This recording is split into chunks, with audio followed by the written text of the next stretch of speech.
তুরস্কের সরকারি নাম তুর্কিয়ে জমহুরিয়েতি বা প্রজাতন্ত্রী তুরস্ক।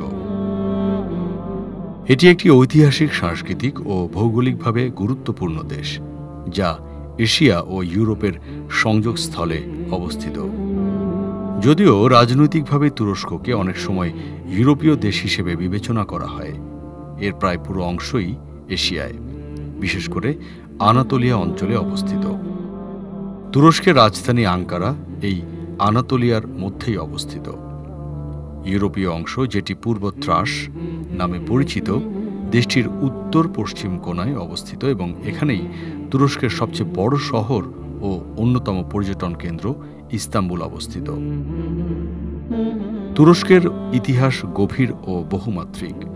এটি একসময় উসমানীয় সাম্রাজ্যের অংশ ছিল, যা বহু শতাব্দী ধরে ইউরোপ, এশিয়া ও আফ্রিকার বিস্তীর্ণ অঞ্চলে শাসন করেছে।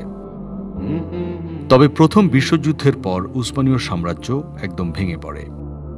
এরই প্রেক্ষিতে মুস্তাফা কামাল আতাতুর্ক এর নেতৃত্বে 1923 সালের 29 অক্টোবর তুরস্ক একটি স্বাধীন প্রজাতান্ত্রিক রাষ্ট্র হিসেবে আত্মপ্রকাশ করে। এই দিনটিকে তুরস্কের জাতীয় দিবস হিসেবে উদযাপন করা হয়। তুরস্কের আয়তন প্রায় 7,83,562 বর্গ কিলোমিটার। এখানে প্রায় 7,15,00,000 মানুষের বসবাস, যাদের প্রায় 96.5% মুসলিম। যদিও দেশটি একটি ধর্মনিরপেক্ষ রাষ্ট্র, ইসলামের প্রভাব এখানকার জীবনযাত্রা, উৎসব, পোশাক ও স্থাপত্যে সুস্পষ্ট। ঈদ উল ফিতর ও ঈদ উল আজহা জাতীয়ভাবে পালিত হয়।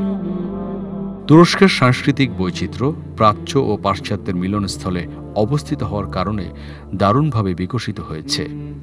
এখানকার স্থাপত্যে উসমানীয় ও বাইজেন্টাইন সাম্রাজ্যের ছাপ স্পষ্ট, যেমন আয়া সোফিয়া, নীল মসজিদ ও তোপকাপি প্রাসাদ। এছাড়াও প্রাচীন গ্রিক ও রোমান ধ্বংসাবশেষ যেমন এফেসাস ও ট্রয় তুরস্কের ইতিহাসে গৌরবময় অংশ হিসেবে বিদ্যমান। তুরস্ক বিশ্বের শীর্ষ 20টি অর্থনীতির মধ্যে অন্যতম। দেশটির অর্থনৈতিক কাঠামো বৈচিত্র্যময়। শিল্প খাতে বিশেষ করে গাড়ি, ইলেকট্রনিক্স, টেক্সটাইল, ইস্পাত ও নির্মাণ অন্যতম খাত।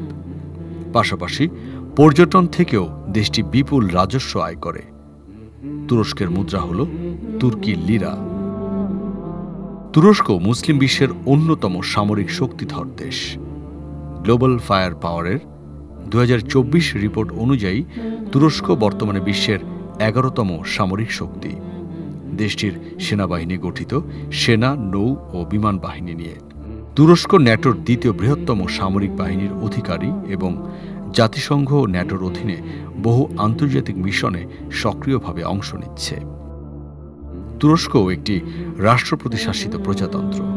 2018 সালে সংবিধান পরিবর্তনের মাধ্যমে সংসদীয় পদ্ধতির পরিবর্তে রাষ্ট্রপতি শাসিত ব্যবস্থা চালু হয়। বর্তমান রাষ্ট্রপতি রিসেপ তাইয়েপ এরদোয়ান, যিনি 2 দশকের বেশি সময় ধরে ক্ষমতায় রয়েছেন। এরদোয়ান তুরস্ককে আবার উসমানীয় সাম্রাজ্যের ঐতিহ্যে ফিরিয়ে নেয়ার চেষ্টায় রয়েছেন রাজনৈতিক ও সাংস্কৃতিকভাবে। তুরস্ক একটি ইতিহাস, সংস্কৃতি, ভূগোল ও আধুনিক রাষ্ট্রচিন্তার মেলবন্ধন। পূর্ব ও পশ্চিমের সংমিশ্রণে গঠিত এই দেশটি আজও বিশ্ব রাজনীতিতে এক গুরুত্বপূর্ণ ও প্রভাবশালী শক্তি হিসেবে নিজেদের অবস্থান ধরে রেখেছে।